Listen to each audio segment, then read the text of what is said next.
이런 망할 며느리 같으니라고. 굳게 잠겨 있는 자신의 가게를 보고 화가 잔뜩 난 철수 씨. 얼마 전 며느리가 했던 얘기가 진짜일 줄은 몰랐습니다. 아버님, 이제 가게는 저희 거예요. 다음 주부터 리모델링 들어가니까 더 이상 오지 마세요. 전화기 너머로 들려온 며느리 유진의 목소리는 얼음장처럼 차가웠습니다. 70세 박철수는 손에 든 채소 봉지를 떨어뜨리고 말았습니다. 새벽 5시 평소처럼 시장에서 장을 보고 돌아온 철수는 자신의 가게 철가방 반점 앞에 서 있었습니다. 아니, 서 있을 수밖에 없었습니다. 자물쇠가 바뀌어 있었으니까요. 무슨 소리야? 이 모델링. 내가 언제 그런 얘기 들었어? 철수의 목소리가 떨렸습니다. 22년입니다. 22년 동안 단 하루도 쉬지 않고 이 가게를 지켜온 세월이었습니다. 아내가 세상을 떠난 뒤 홀로 아들 민수를 키우며 새벽 4시에 일어나 밤 10시에 문을 닫았습니다. 배달도 요리도 설거지도 모두 혼자였습니다. 아버님께서 3개월 전에 명예 이전 서류에 도장 찍으셨잖아요. 이제 가게 주인은 저희예요. 그리고 저희는 이미 프랜차이즈 본사와 계약했어요. 계약금 5천만 원도 받았고요. 유진의 말에 철수는 다리에 힘이 풀렸습니다. 명예 이전? 그때 며느리가 했던 말이 떠올랐습니다. 아버님 편하시라고 세금 혜택 받는 거예요. 아버님은 그냥 일만 하시면 돼요. 호텔 경영학과를 나온 며느리가 전문 용어를 섞어가며 설명했고 아들 민수도 아버지, 요즘 다 그렇게 한다니까요? 라며 거들었습니다. 가족을 위한 일이라 생각했습니다. 나중에 상속세도 아끼고 아들 부부에게 부담도 덜어주는 일이라 믿었습니다. 그래서 도장을 찍었습니다. 설마 며느리가 8년 동안 효부 소리 들으며 명절마다 음식을 정성껏 차려오던 그 며느리가 이럴 줄은 상상도 못했습니다. 며느리에게 뒤통수를 강력하게 맞은 철수 반점 철수 씨는 과연 어떻게 되는 걸까요? 잠시 후 그의 어처구니 없는 사연이 시작됩니다. 시청 전 구독과 좋아요 부탁드리고요. 저는 이 사연을 강원도 횡성에서 만들고 있습니다. 어느 지역에서 듣고 계신지 댓글로 알려주시면 저 또한 반갑게 인사드릴게요. 철수는 가게 앞 인도에 주저앉았습니다. 아침 햇살이 간판을 비추고 있었지만 그의 눈에는 아무것도 들어오지 않았습니다. 손에는 여전히 며느리와의 통화가 끊긴 휴대폰이 쥐어져 있었습니다. 22년 전 일이 주마등처럼 스쳐 지나갔습니다. 아내 순자가 췌장암 진단을 받은 건 아들 민수가 대학교 2학년 때였습니다. 병원비가 눈덩이처럼 불어났고 철수는 낮에는 공장에서 야간에는 대리운전을 뛰었습니다. 하지만 아내는 결국 1년 만에 세상을 떠났습니다. 장례식장에서 20살 아들이 오열하는 모습을 보며 철수는 다짐했습니다. 이 아이만큼은 끝까지 책임지겠다고. 그때 아내가 남긴 퇴직금 5천만 원이 있었습니다. 철수는 고민 끝에 작은 중국집을 인수하기로 결정했습니다. 공장 일은 평생 해도 모을 수 없다는 걸 알았기 때문입니다. 위치는 좋지 않았지만 월세가 저렴했고 무엇보다 아들 대학 등록금을 벌 수 있다는 희망이 있었습니다. 철가방 반점이라는 이름은 아내가 생전에 했던 말에서 따왔습니다. 당신은 철 같은 사람이라고, 무슨 일이든 끝까지 해내는 사람이라고 했던 그 말. 그리고 가방은 철수가 평생 들고 다니던 낡은 서류 가방이었습니다. 배달을 다닐 때도 그 가방에 음식을 담아 날랐습니다. 처음엔 손님이 하루에 5팀도 안 왔습니다. 하지만 철수는 포기하지 않았습니다. 새벽 4시에 일어나 직접 시장에서 신선한 재료를 골랐고 짜장면 한 그릇을 만들 때도 정성을 다했습니다. 양파는 굵게 썰고 춘장은 약불에 천천히 볶았습니다. 손님이 없어도 매일 같은 시간에 문을 열고 같은 시간에 닫았습니다. 3년이 지나자 단골이 생기기 시작했습니다. 동네 주민들이 맛을 알아봐 주었고 배달 주문도 늘어났습니다. 철수는 비가 오나 눈이 오나 30분 안에 배달을 완료했습니다. 배달 가방에는 항상 여분의 물티슈와 젓가락이 들어 있었고 계단이 있는 집은 문 앞까지 직접 올라갔습니다. 5년차가 되자 동네 할머니들이 가게 앞 평상에 모여 이야기를 나누었습니다. 철수는 더운 여름날이면 보리차를 내왔고 추운 겨울에는 따뜻한 군만두를 서비스로 주었습니다. 단골 김씨 할머니는 아들이 미국에 있어 명절마다 혼자였는데 철수가 짜장면을 무료로 배달해 주었습니다. 작은 것 하나까지 챙기는 마음이 입소문을 탔고 철가방 반점은 맛집 블로그에도 소개되기 시작했습니다. 아들 민수는 대학을 졸업하고 중견기업에 취직했습니다. 철수는 그날 혼자 가게에서 소주 한 병을 마셨습니다. 아내 영정 사진을 보며 말했습니다. 여보, 우리 아들 잘 컸어. 당신 걱정 이제 안 해도 돼. 민수가 34살 때 유진을 데려왔습니다. 호텔 경영학과를 나온 똑똑한 여자였고 첫인상부터 단정했습니다. 철수는 며느리가 마음에 들었습니다. 아들이 좋은 사람을 만났다는 안도감이 들었습니다. 결혼 후 유진은 명절마다 정성껏 음식을 준비했습니다. 시아버지 생신에는 빠짐없이 케이크를 사왔고 건강검진도 챙겼습니다. 철수가 허리가 아프다고 하면 파스를 사다 주었고 감기에 걸리면 약국에서 약을 지어왔습니다. 가게 일이 바쁠 때는 주말에 와서 설거지를 도왔고 장을 볼 때도 함께 시장에 따라갔습니다. 특히 철수의 생일날이면 아들 민수와 함께 가게에 와서 저녁 영업이 끝날 때까지 기다렸다가 외식을 하자고 했습니다.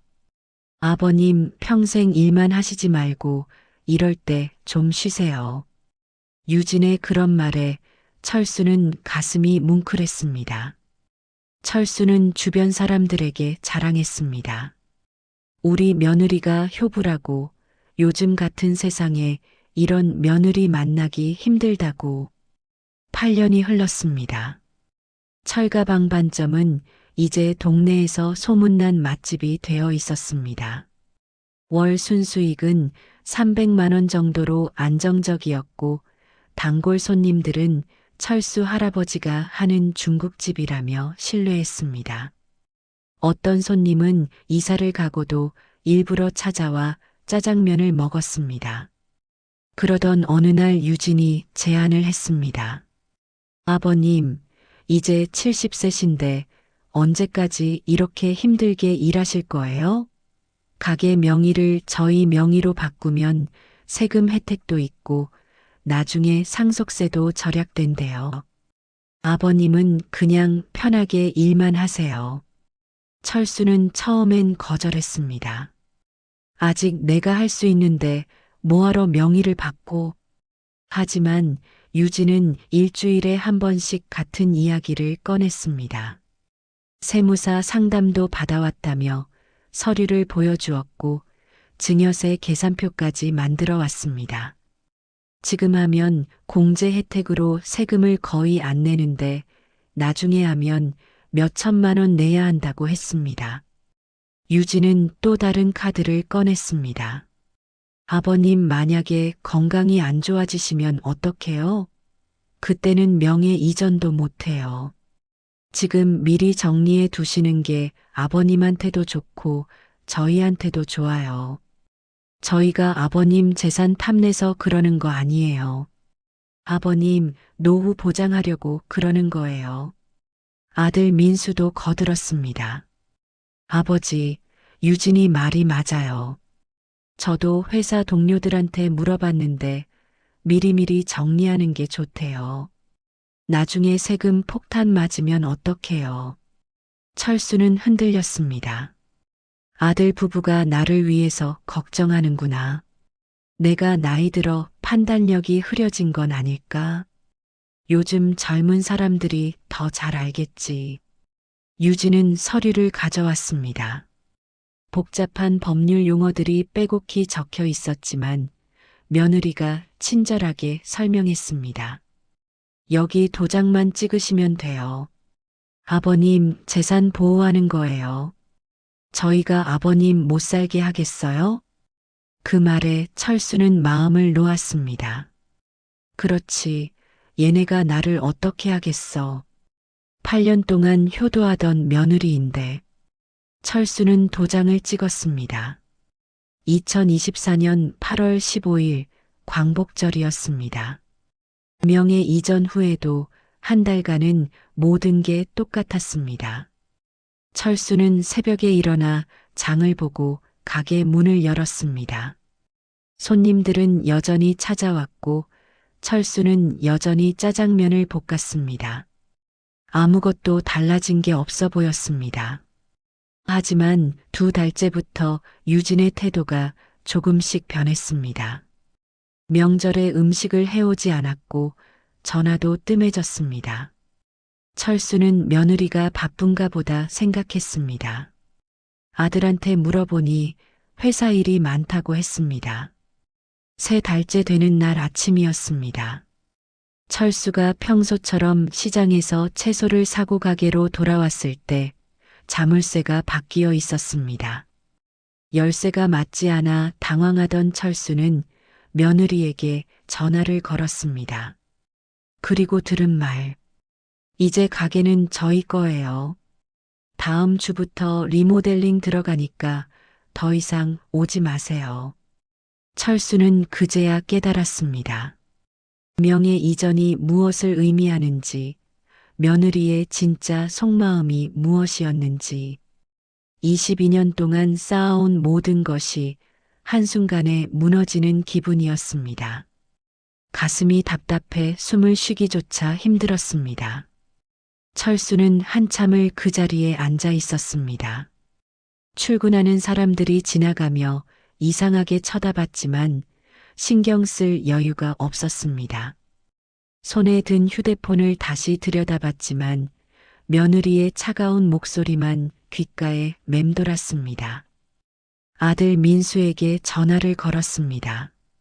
벨소리가 5번 울린 뒤에야 민수가 받았습니다. 목소리가 어딘가 조심스러웠습니다. 아버지, 지금 회의 중이라 나중에 통화할게요. 철수는 다급하게 말했습니다. 민수야, 가게 자물쇠가 바뀌었어. 유진이가 더 이상 오지 말래. 도대체 무슨 일이냐? 전화기 너머로 한숨소리가 들렸습니다.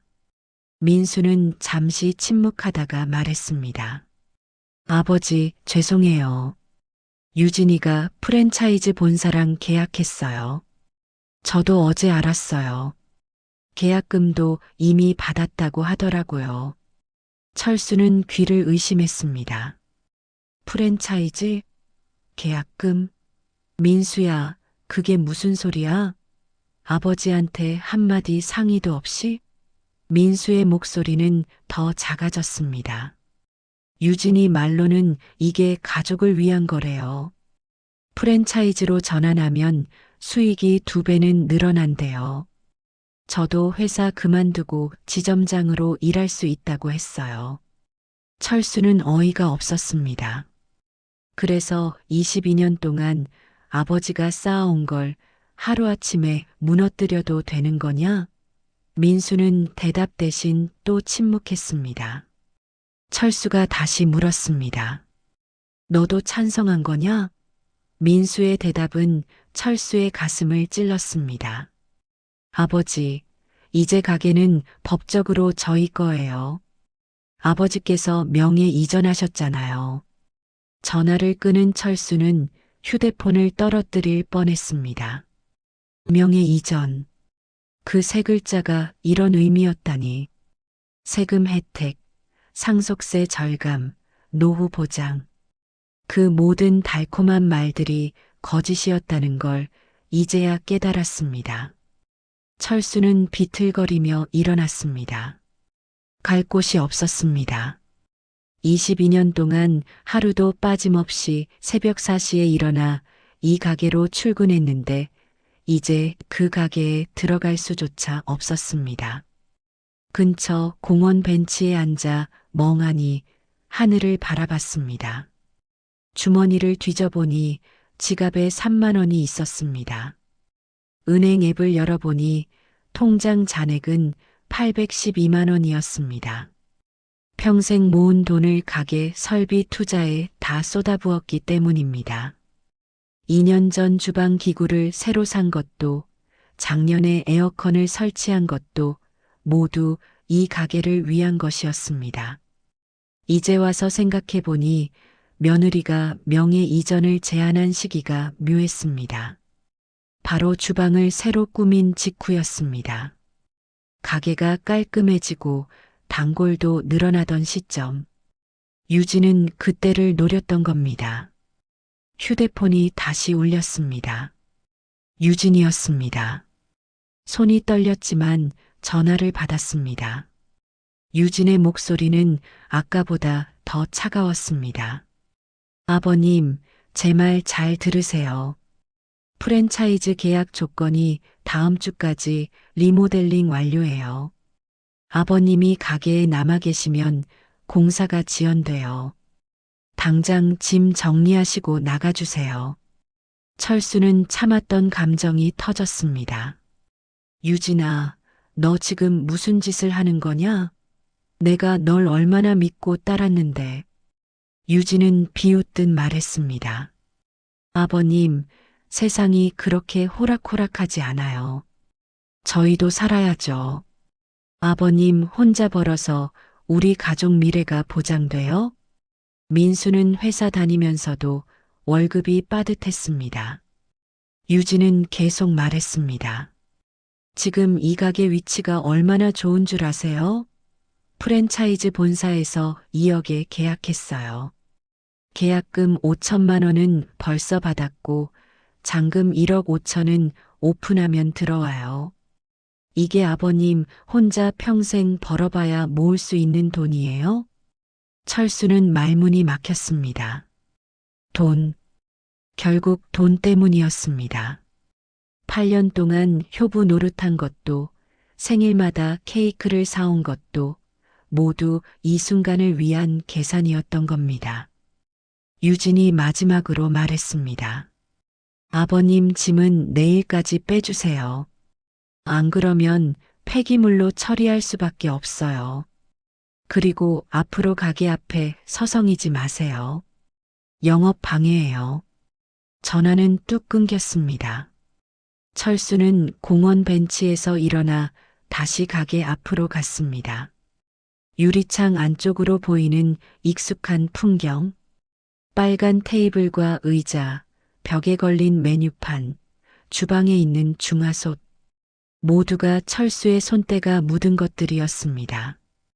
단골 손님 중 한 명인 박씨 아저씨가 지나가다 철수를 발견했습니다. 사장님, 오늘 쉬세요? 문이 안 열려 있던데. 철수는 씁쓸하게 웃었습니다. 네, 오늘 좀 쉽니다. 박씨 아저씨는 아쉬워하며 갔습니다. 내일 또 올게요. 짜장면 먹으러.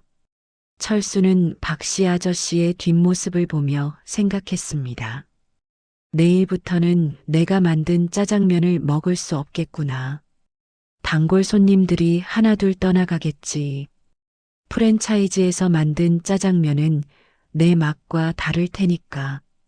근처 부동산에 들러 방을 알아봤습니다. 812만 원 가지고 구할 수 있는 건 월 30만 원짜리 고시원뿐이었습니다. 보증금 300만 원에 월세 30만 원. 계산해 보니 1년치 월세를 내면 손에 남는 건 150만 원 정도였습니다. 부동산 중개인은 철수를 위아래로 훑어보며 물었습니다. 직업이 어떻게 되세요? 철수는 대답할 수가 없었습니다. 중국집 주인이라고 할 수도 없고 무직이라고 하기엔 자존심이 상했습니다. 결국 작은 목소리로 말했습니다. 자영업 정리하고 쉬는 중입니다. 중개인은 고개를 끄덕이며 고시원 열쇠를 건넸습니다. 3평도 안 되는 좁은 방이었습니다.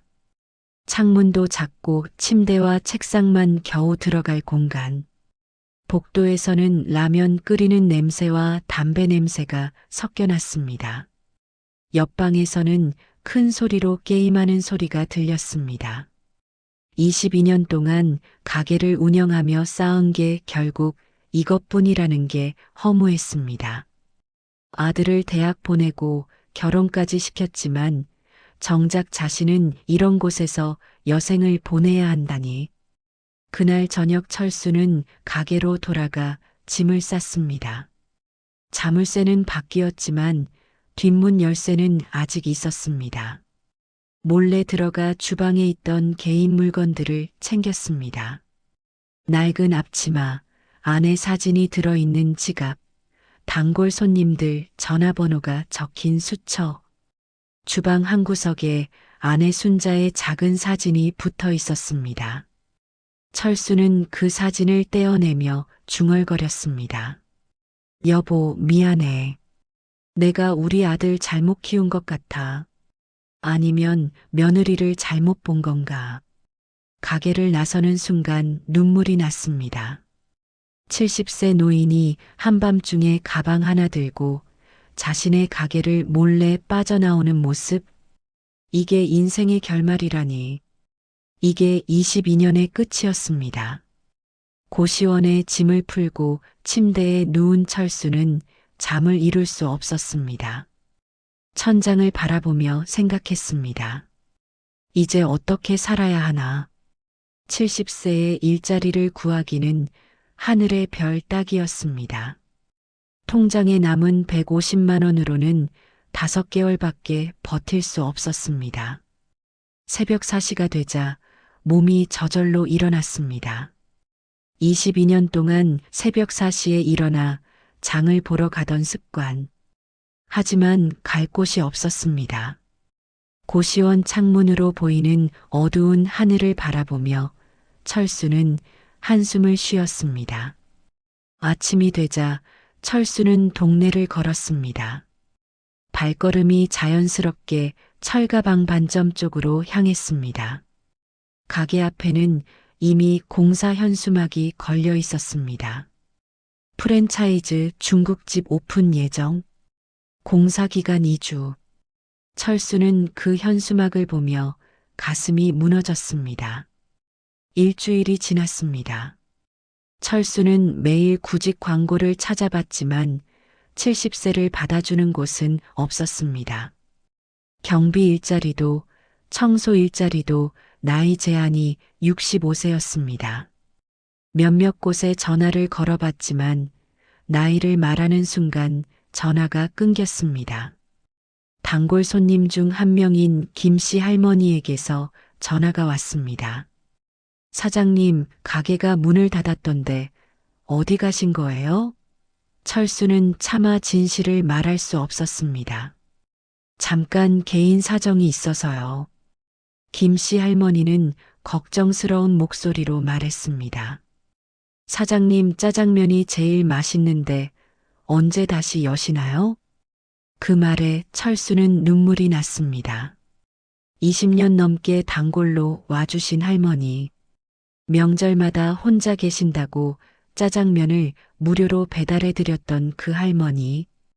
이제 다시는 그분께 짜장면을 만들어 드릴 수 없다는 게 가슴 아팠습니다. 2주 후 철가방반점은 프랜차이즈 중국집으로 변했습니다. 간판도 바뀌고 내부도 완전히 리모델링 되었습니다. 오픈 첫날 철수는 멀리서 가게를 지켜봤습니다. 손님들이 들어가고 나왔지만 표정이 예전 같지 않았습니다. 단골 박씨 아저씨가 나오는 걸 봤습니다. 철수는 용기를 내어 다가갔습니다. 박씨 아저씨는 철수를 보자 반가워했습니다. 사장님, 오랜만이에요. 근데 가게가 완전히 바뀌었더라고요. 맛도 예전 같지 않고요. 박씨 아저씨는 아쉬운 표정을 지었습니다. 짜장면이 그냥 공장에서 만든 맛이더라고요. 사장님이 만든 짜장면은 양파가 굵직하게 씹히고 춘장 맛이 깊었는데 지금은 그냥 달기만 해요. 단골들도 다들 실망하더라고요. 김씨 할머니도 한번 먹고 다시는 안 온대요. 20년 넘게 오시던 분인데 말이에요. 옆에 있던 다른 단골 손님도 거들었습니다. 맞아요, 사장님. 요즘 젊은 사람들이 장사를 너무 쉽게 생각하는 것 같아요. 인테리어만 번지르하게 해놓으면 손님이 올 줄 아나 봐요. 맛이 중요한데. 사장님 어디 가셨어요? 다른 데서 다시 시작하시나요? 그 말을 듣고 철수는 씁쓸했습니다. 22년 동안 정성껏 만든 맛을 프랜차이즈가 따라할 수 없다는 걸 알았지만 이미 늦었습니다. 가게는 며느리 것이었고 철수는 아무것도 할 수 없었습니다.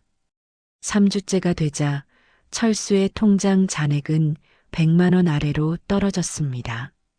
하루 세 끼를 2끼로 줄이고 편의점 도시락으로 때웠습니다. 70세 노인이 편의점 도시락을 먹으며 고시원에서 하루하루를 버티는 게 현실이었습니다. 어느 날 우연히 동네 경로당 앞을 지나가게 되었습니다. 할머니, 할아버지들이 모여 이야기를 나누고 있었습니다. 철수는 들어갈까 망설이다가 발걸음을 돌렸습니다. 자존심이 허락하지 않았습니다. 아직 경로당에 가야 할 나이가 아니라고 생각했습니다. 하지만 갈 곳이 없었습니다. 하루 종일 거리를 배회하다가 저녁이 되면 고시원으로 돌아왔습니다. 옆방 젊은이들이 떠드는 소리를 들으며 잠을 청했습니다. 이게 인생의 말년이라니 믿기지 않았습니다. 한 달이 지나고 어느 날 아침이었습니다. 철수는 평소처럼 산책을 나갔습니다. 철가 방반점이 있던 자리를 지나가는데 가게 앞에 사람들이 모여 있었습니다. 무슨 일인가 싶어 다가가 보니 공사 현수막이 또 걸려 있었습니다. 임시 휴업.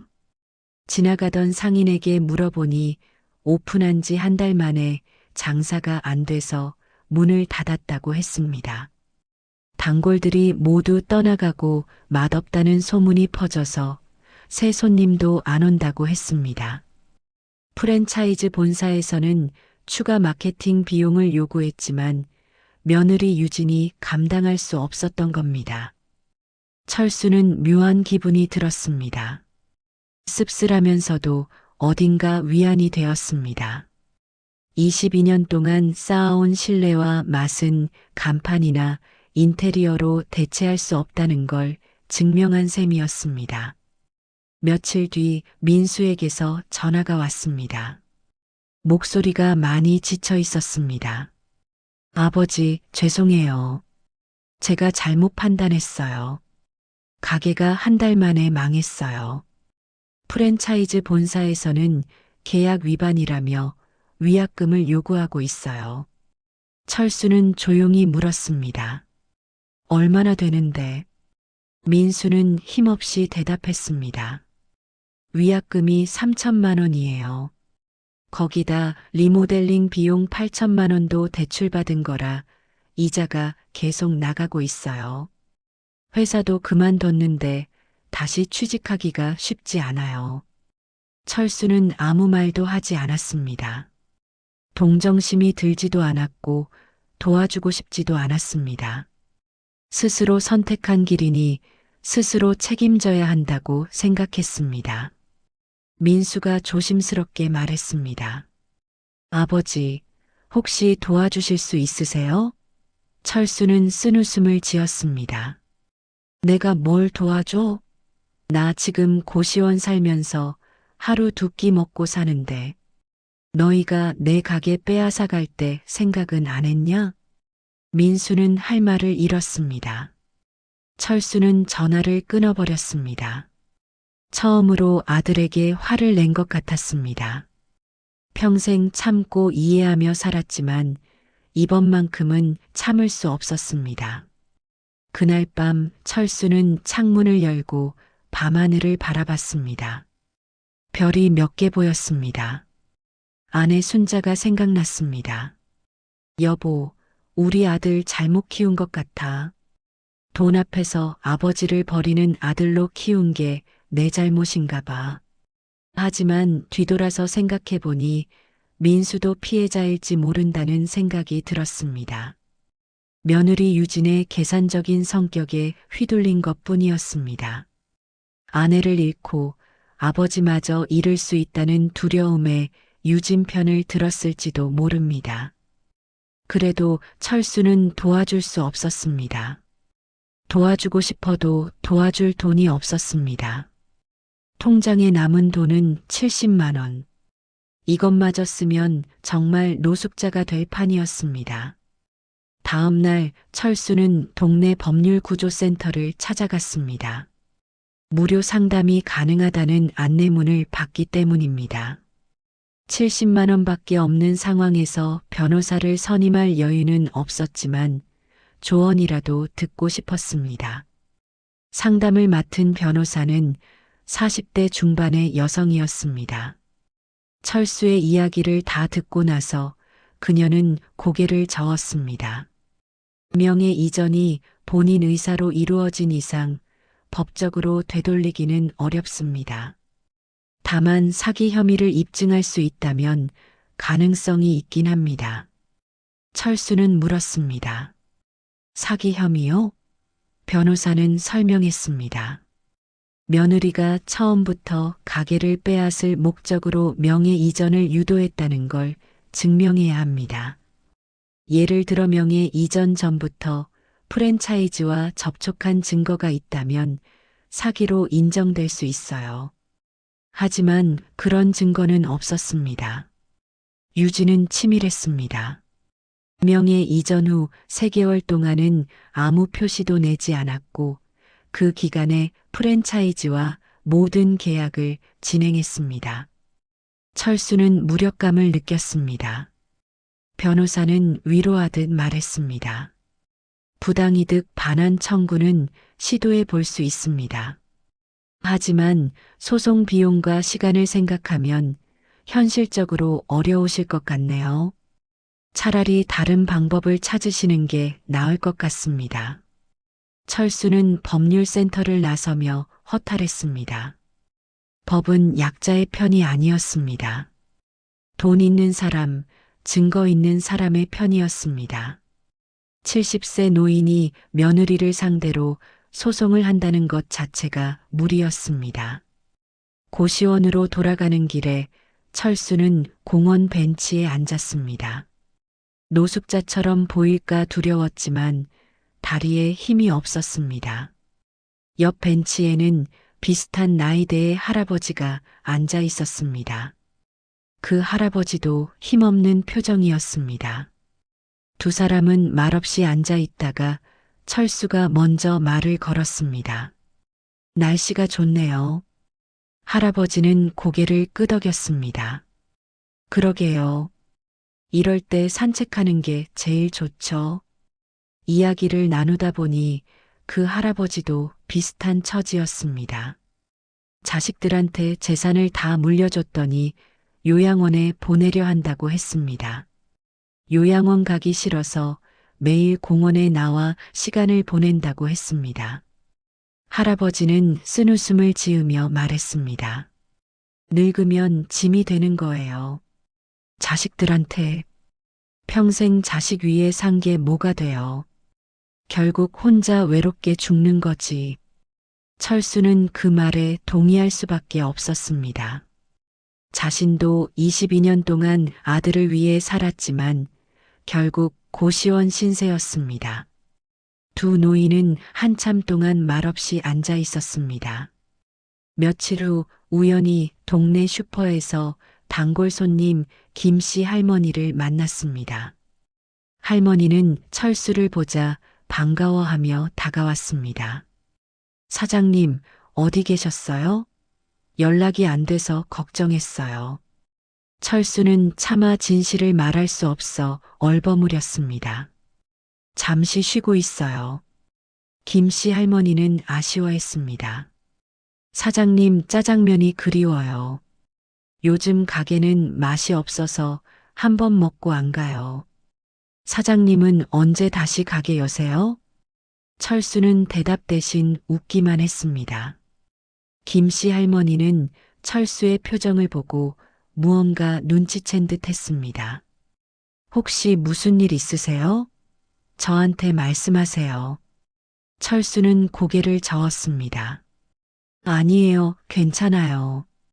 할머니께서 건강하시면 됐어요. 김씨 할머니는 걱정스러운 눈빛으로 철수를 바라보다가 주머니에서 봉투를 꺼냈습니다. 사장님, 이거라도 받으세요. 제가 드릴 게 없어서요. 봉투에는 10만 원이 들어 있었습니다. 철수는 깜짝 놀라 손을 내저었습니다. 할머니, 이건 안 돼요. 제가 왜 할머니 돈을 받아요?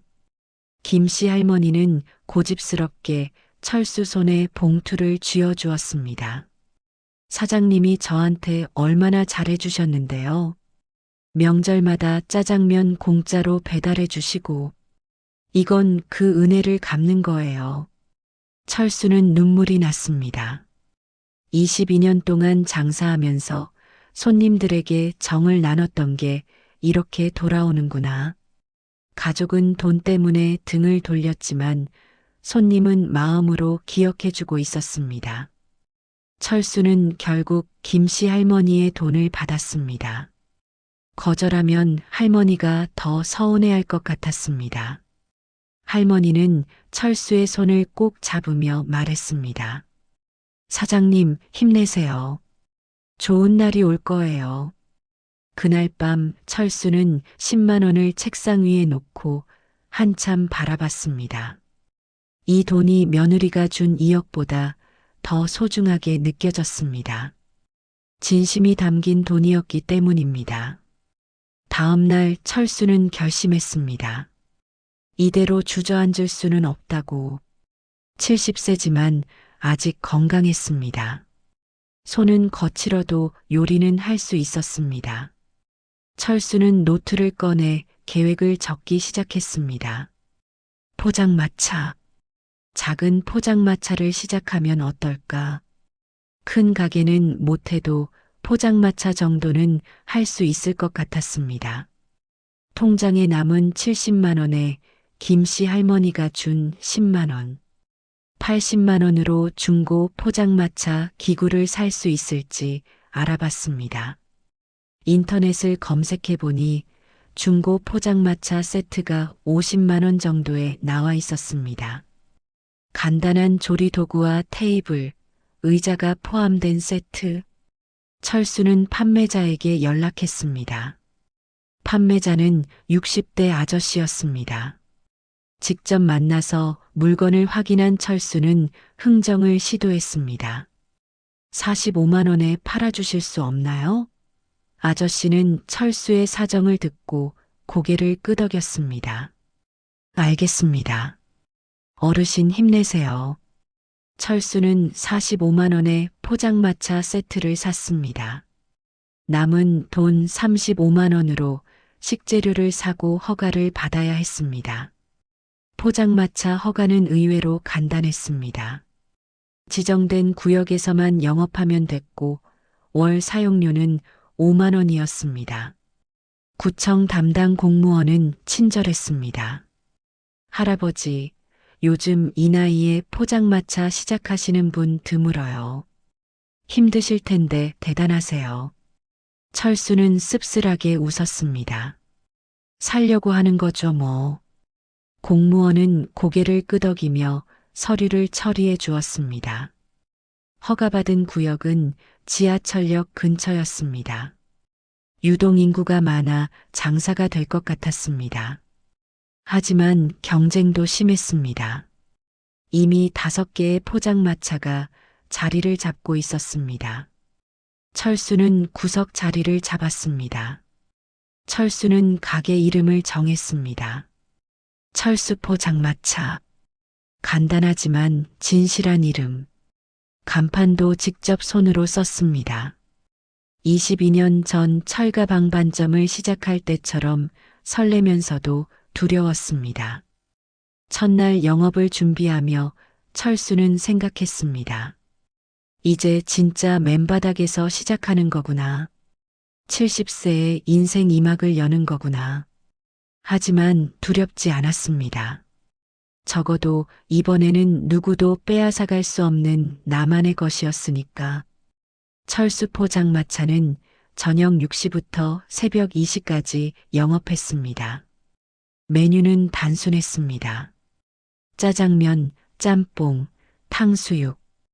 22년 동안 만들어온 그 맛 그대로였습니다. 가격도 착했습니다. 짜장면 5,000원, 짬뽕 6,000원. 첫날은 손님이 2팀밖에 오지 않았습니다.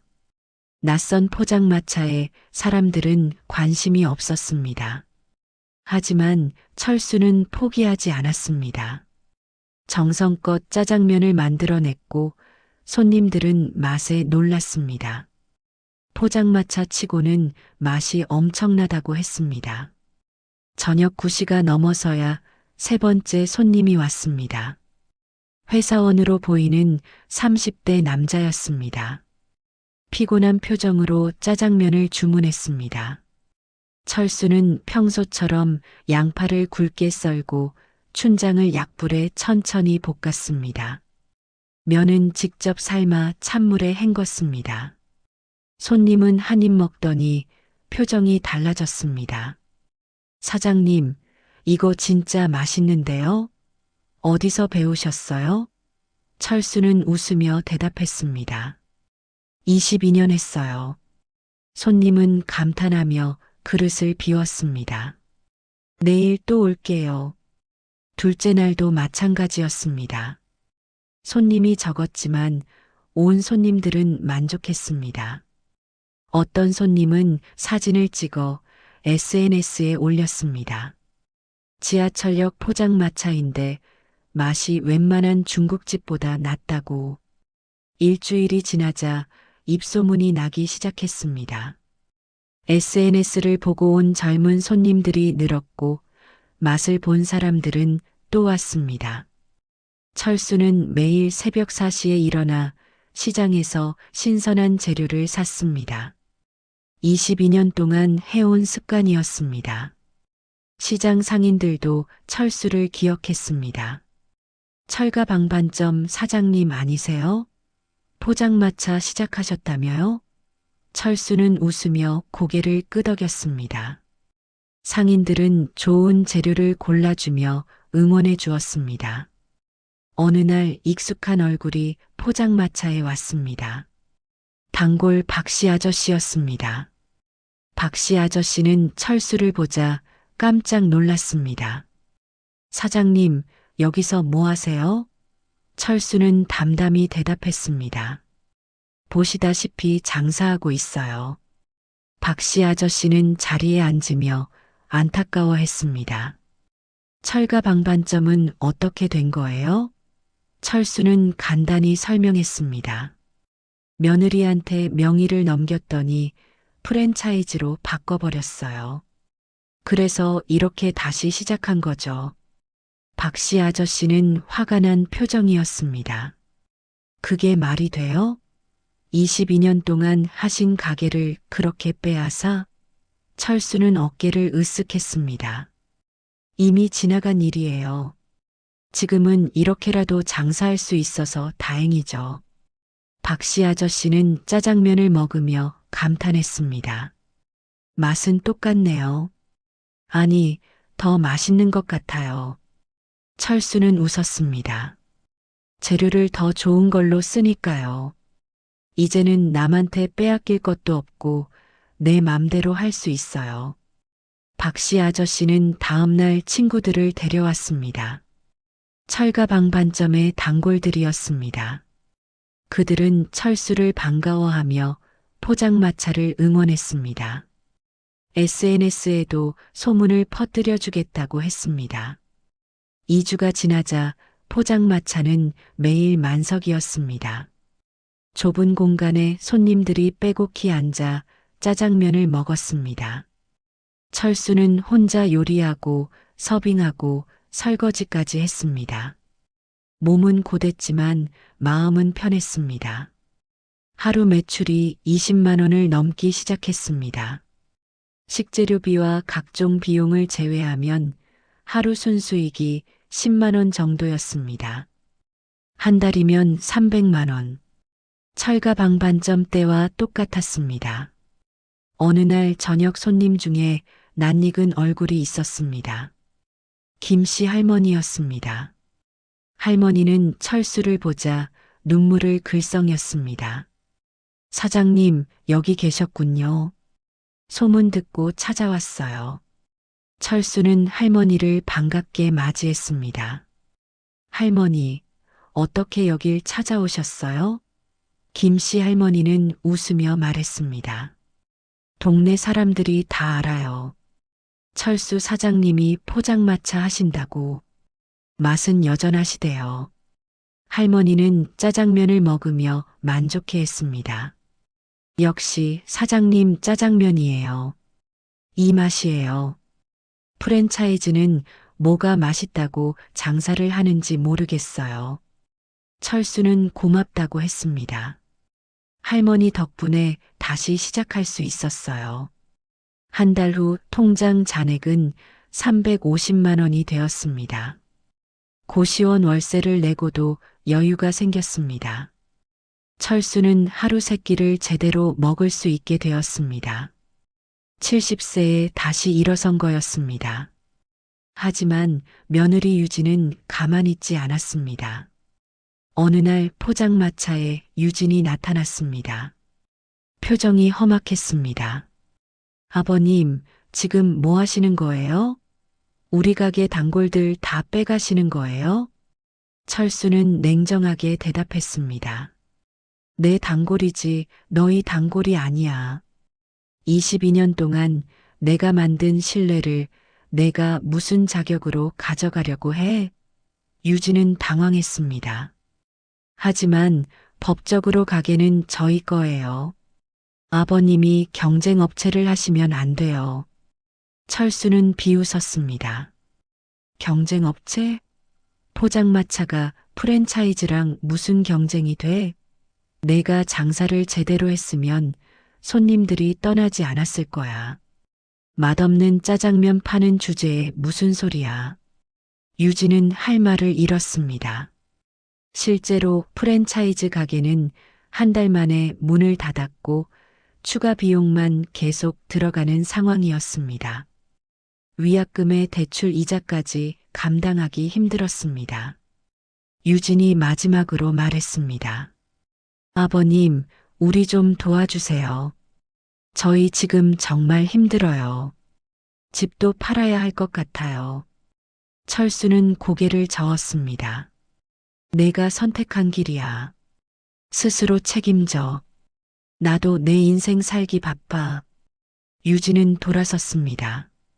뒷모습이 초라해 보였습니다. 8년 동안 효부 노릇하며 쌓았던 이미지는 온데간데 없었습니다. 욕심이 결국 모든 걸 무너뜨린 것입니다. 며칠 후 아들 민수가 찾아왔습니다. 표정이 많이 지쳐 있었습니다.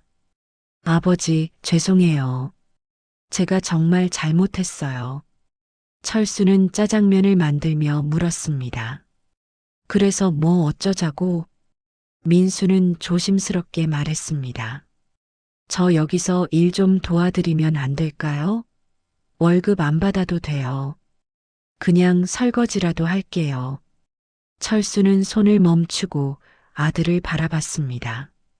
민수의 눈에 진심이 보였습니다. 철수는 한숨을 쉬었습니다. 내가 진짜 일하고 싶어서 그러는 거냐? 아니면 돈이 필요해서 그러는 거냐?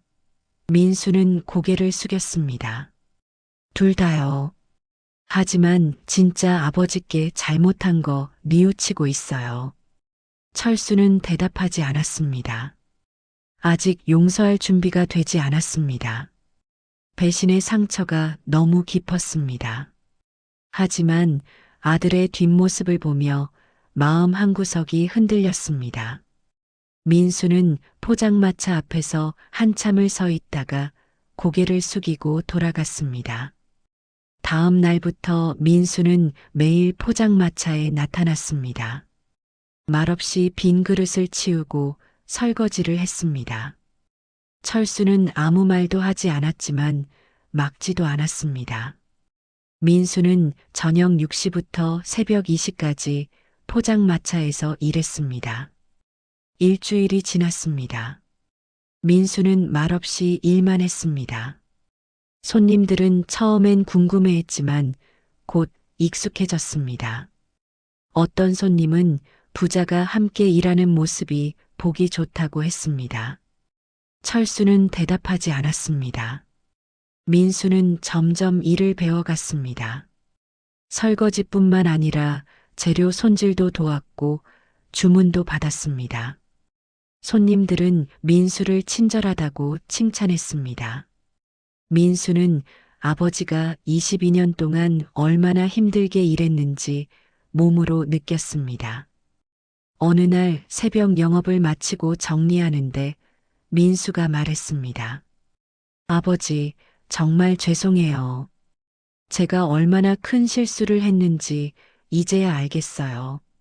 철수는 걸레질을 멈추고 아들을 바라봤습니다. 민수는 계속 말했습니다.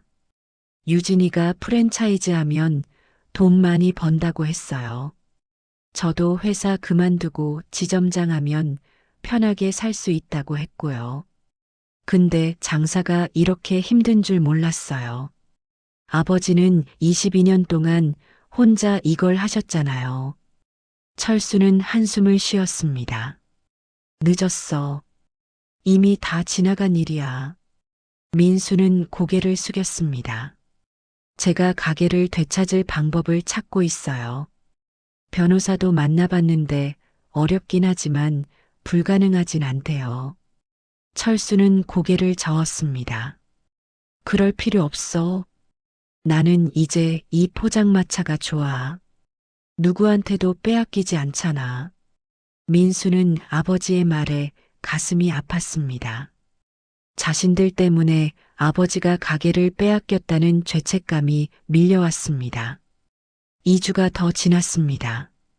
민수는 여전히 포장마차를 도왔습니다. 유진은 한 번도 나타나지 않았습니다. 민수에게 물어보니 요즘 집에도 잘 안 들어온다고 했습니다. 빚 때문에 스트레스 받아서 친정에 자주 간다고 했습니다. 철수는 며느리에 대한 미움이 조금씩 사그라들었습니다. 결국 그것도 욕심 때문이었다는 걸 이해했습니다. 잘못된 욕심이었지만 가족을 위한 마음이었다는 것도 알았습니다. 다만 방법이 잘못되었을 뿐. 어느 날 저녁 손님이 많았습니다. 철수와 민수는 정신없이 일했습니다. 철수가 요리하고 민수가 서빙하고 설거지했습니다. 아버지와 아들이 호흡을 맞춰 일하는 모습이 제법 그럴듯했습니다. 영업이 끝나고 민수가 말했습니다. 아버지, 제가 여기서 계속 일해도 될까요? 월급은 안 받을게요. 그냥 일하고 싶어요. 철수는 잠시 생각하다가 대답했습니다. 월급은 줄 수 없어. 대신 하루 식사는 해결해 줄게. 민수는 고개를 끄덕였습니다. 감사합니다. 철수는 아들을 보며 생각했습니다. 변했구나. 예전의 민수가 아니야. 고생을 해봐야 사람이 철이 드는구나. 한 달이 지나고 철수는 민수에게 말했습니다. 내가 정말 계속할 거면 제대로 배워라. 짜장면 만드는 법을 가르쳐 줄게. 민수는 놀랐습니다. 정말요? 철수는 고개를 끄덕였습니다. 22년 동안 내가 쌓은 노하우야. 너한테 물려줄게. 민수는 감격했습니다. 아버지가 평생 지켜온 비법을 자신에게 가르쳐 주겠다는 것. 그것은 용서의 신호였습니다. 아니, 용서를 넘어선 믿음이었습니다. 철수는 민수가 진심으로 뉘우쳤다는 걸 알았습니다. 그날부터 민수는 요리를 배웠습니다. 양파 써는 법부터 춘장 볶는 법까지 철수는 하나하나 정성껏 가르쳤습니다. 춘장은 약불에서 최소 10분은 볶아야 해.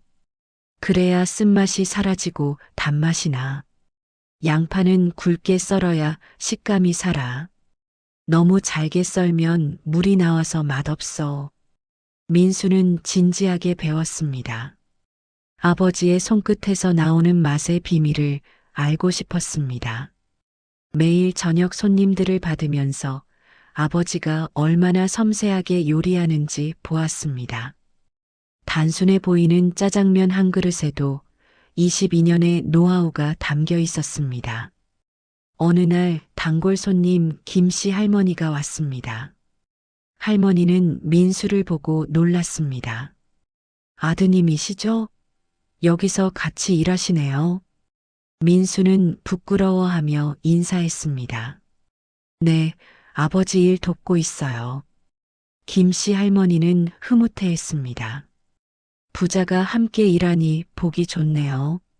사장님도 이제 혼자 안 힘드시겠어요. 철수는 웃으며 대답했습니다. 네, 덕분에 좀 편해졌어요. 그날 밤 영업을 마치고 철수는 민수에게 물었습니다. 유진이는 어떻게 지내냐? 민수는 한숨을 쉬었습니다.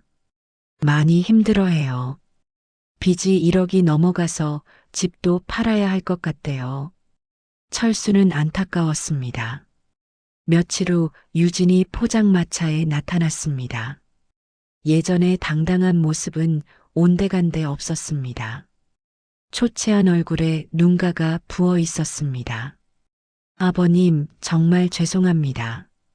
제가 너무 큰 잘못을 저질렀어요. 유진은 눈물을 흘렸습니다. 제가 욕심이 너무 컸어요. 프랜차이즈 하면 쉽게 돈 벌 줄 알았어요. 근데 장사가 이렇게 어려운 줄 몰랐어요. 아버님이 22년 동안 얼마나 고생하셨는지 이제야 알겠어요. 철수는 조용히 들었습니다. 유진은 계속 말했습니다. 저희 집 팔아야 해요. 전세 빼고 나면 빚도 다 못 갚아요. 민수도 재취업이 안 돼요. 다 제 잘못이에요. 철수는 한숨을 쉬었습니다. 그래서 나한테 뭘 바라는 거냐? 유진은 고개를 저었습니다. 아무것도 안 바래요. 그냥 용서를 구하러 왔어요. 제가 아버님께 너무 큰 죄를 지었어요. 철수는 유진을 바라봤습니다. 8년 동안 효부 노릇했던 그 며느리. 욕심 때문에 모든 걸 망쳤지만 지금은 진심으로 뉘우치는 것 같았습니다. 철수는 말했습니다. 일어나. 이미 지나간 일이야. 유진은 놀랐습니다. 용서해 주시는 거예요? 철수는 고개를 끄덕였습니다. 용서는 아니야. 그냥 이제 그만 생각하려고. 너도 고생 좀 해봐라. 그래야 철이 들어. 유진은 울먹이며 고개를 숙였습니다. 감사합니다. 정말 감사합니다. 평생 이 은혜 잊지 않을게요. 철수는 짜장면 한 그릇을 내밀었습니다. 먹어. 울지 말고. 배고프겠다. 유진은 눈물을 닦으며 짜장면을 먹었습니다. 22년 동안 철수가 만든 그 맛. 프랜차이즈에서는 절대 흉내낼 수 없는 그 맛이었습니다. 그날 밤 철수는 생각했습니다. 가족이란 게 뭘까? 배신하고 미워하고 상처 주지만 결국은 용서하게 되는 거. 그게 가족이구나. 그리고 그 용서는 또 다른 시작이 되는 거구나. 6개월이 흘렀습니다. 철수 포장마차는 이제 동네에서 소문난 맛집이 되어 있었습니다. 줄을 서서 기다리는 손님들도 생겼습니다. 철수와 민수는 아버지와 아들이 아니라 동업자처럼 일했습니다. 서로를 존중하며 서로를 배려했습니다. 민수는 이제 짜장면을 혼자서도 만들 수 있게 되었습니다. 아버지만큼은 아니지만 손님들이 만족할 만한 수준이었습니다. 철수는 아들이 자랑스러웠습니다. 42세에 새로운 기술을 배우는 게 쉽지 않았을 텐데 포기하지 않았습니다. 유진도 가끔 포장마차에 와서 일을 도왔습니다. 설거지를 하거나 재료를 손질했습니다. 예전에 당당한 모습은 없었지만 진심으로 뉘우치는 모습이었습니다. 철수는 며느리를 완전히 용서하지는 못했지만 미워하지도 않았습니다. 어느 날 단골 손님 박씨 아저씨가 제안했습니다. 사장님, 포장마차 말고 작은 가게 하나 차리시죠. 저희가 투자금 좀 모아볼게요. 이 맛이면 충분히 성공할 수 있어요. 다른 단골들도 거들었습니다. 맞아요. 포장마차는 너무 추우시잖아요. 겨울에 어떻게 영업하세요? 작은 가게만 있어도 훨씬 나을 텐데. 철수는 고개를 저었습니다. 괜찮아요. 저는 이게 좋아요. 하지만 단골들의 제안은 계속되었습니다. 어느 날 김씨 할머니가 봉투를 내밀었습니다. 사장님, 이거라도 보태세요. 제 적금 깨서 가져왔어요. 철수는 깜짝 놀랐습니다. 할머니, 이거 무슨 돈이에요? 못 받아요. 김씨 할머니는 고집스럽게 말했습니다. 사장님이 저한테 얼마나 잘해주셨는데요. 명절마다 무료로 짜장면 배달해 주시고, 제 생일도 기억해 주시고, 이건 제 마음이에요. 받으세요. 결국 철수는 단골 손님들의 성금을 받았습니다. 모두 합쳐 2천만 원이었습니다. 철수는 눈물이 났습니다. 22년 동안 정성껏 대한 손님들이 이렇게 보답하는구나. 가족보다 더 진한 정이었습니다. 민수도 자신의 퇴직금 잔액 1천만 원을 보탰습니다. 아버지, 작은 가게 하나 차리세요. 제가 도와드릴게요. 철수는 아들을 보며 고개를 끄덕였습니다. 그래, 다시 시작해보자. 3개월 후 작은 중국집이 문을 열었습니다. 가게 이름은 다시 철가방반점. 예전 가게보다 작았지만 깨끗하고 아늑했습니다. 주방도 새 것이고 테이블도 새 것이었습니다. 하지만 맛은 여전했습니다. 오픈 첫날 단골 손님들이 모두 왔습니다. 박씨 아저씨, 김씨 할머니, 그리고 22년 동안 철수를 알아온 모든 사람들. 가게는 금방 손님들로 가득 찼습니다. 철수는 주방에서 짜장면을 볶으며 생각했습니다. 이게 진짜 내 자리구나. 민수는 홀에서 손님들을 맞이했습니다. 유진도 주방에서 설거지를 도왔습니다. 가족이 함께 일하는 모습. 예전의 철가방 반점과는 달랐지만 더 따뜻했습니다. 시련을 겪고 나서야 진짜 가족이 된 것 같았습니다. 저녁 영업이 끝나고 셋이 함께 테이블에 앉았습니다. 철수는 소주 한 잔을 따르며 말했습니다. 고생했다. 민수와 유진도 잔을 들었습니다. 아버지, 건강하세요. 저희가 이제 아버지 모실게요. 철수는 웃으며 말했습니다. 모시긴 뭘 모셔. 같이 일하는 거지. 하지만 마음속으로는 고마웠습니다. 70세에 가족을 다시 얻은 것 같았습니다. 빼앗겼다가 다시 찾은 가족. 그래서 더 소중했습니다. 며칠 후 철수는 예전 철가방 반점 자리를 지나갔습니다. 프랜차이즈는 결국 완전히 문을 닫았고 공실 안내문만 붙어 있었습니다. 22년의 흔적은 모두 사라졌습니다. 하지만 철수는 슬프지 않았습니다. 진짜 가치는 건물이나 간판이 아니었습니다. 사람들의 마음속에 남아있는 신뢰와 맛. 그게 22년 동안 쌓아온 진짜 자산이었습니다. 프랜차이즈는 그걸 빼앗을 수 없었습니다. 철수는 새 가게로 돌아왔습니다. 민수가 주방에서 짜장면을 연습하고 있었습니다. 철수는 아들의 모습을 보며 미소 지었습니다. 이제 아들에게 물려줄 수 있겠구나. 22년의 노하우를, 그리고 진짜 가치가 무엇인지도. 저녁이 되자 손님들이 하나둘 들어왔습니다. 웃는 얼굴로 맞이하는 민수. 주방에서 정성껏 요리하는 철수. 설거지하며 가족을 지키는 유진. 작지만 행복한 가게였습니다.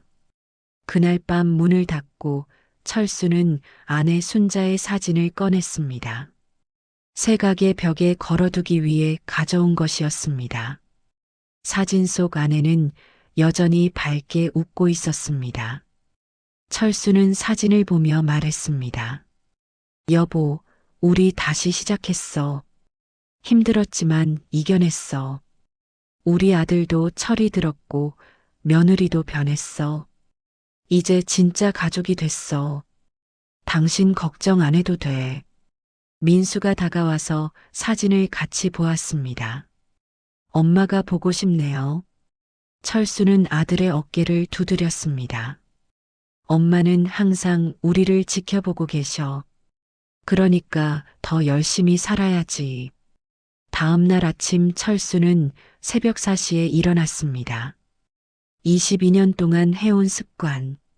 하지만 이제는 혼자가 아니었습니다. 민수도 함께 일어나 시장에 갔습니다. 아버지와 아들이 함께 신선한 재료를 골랐습니다. 시장 상인들이 반가워했습니다. 철수 사장님, 새 가게 잘 되시죠? 아드님이랑 같이 하시니까 든든하시겠어요. 철수는 웃으며 대답했습니다. 네, 덕분에 잘하고 있어요. 가게로 돌아와 장을 정리하는데 유진도 나타났습니다. 아버님, 제가 도와드릴게요. 셋이서 함께 재료를 손질했습니다. 양파를 썰고 고기를 다듬고 야채를 씻었습니다. 가족이 함께 만드는 아침이었습니다. 오전 11시 가게 문을 열었습니다. 간판에는 철가방 반점이라는 이름이 반짝였습니다. 22년 전 아내가 지어준 그 이름. 한번 빼앗겼지만 다시 찾은 이름. 그래서 더 소중한 이름이었습니다. 첫 손님이 들어왔습니다. 단골 박씨 아저씨였습니다. 사장님, 짜장면 하나요. 철수는 웃으며 대답했습니다. 네, 금방 해드릴게요. 주방으로 들어가 중화솥에 불을 켰습니다. 춘장이 지글거리며 익어갔습니다. 양파와 돼지고기를 넣고 볶았습니다. 22년 동안 해온 그 방식 그대로. 하지만 이제는 더 깊은 의미가 있었습니다. 다시 시작한 인생, 가족과 함께하는 인생. 철수는 짜장면을 접시에 담으며 생각했습니다. 인생은 가게와 같구나. 한번 빼앗겨도 다시 시작할 수 있어. 더 작아도, 더 늦어도, 진심만 있으면 다시 일어설 수 있어. 그게 바로 인생이고, 그게 진짜 행복이구나. 70세의 새로운 시작이었습니다.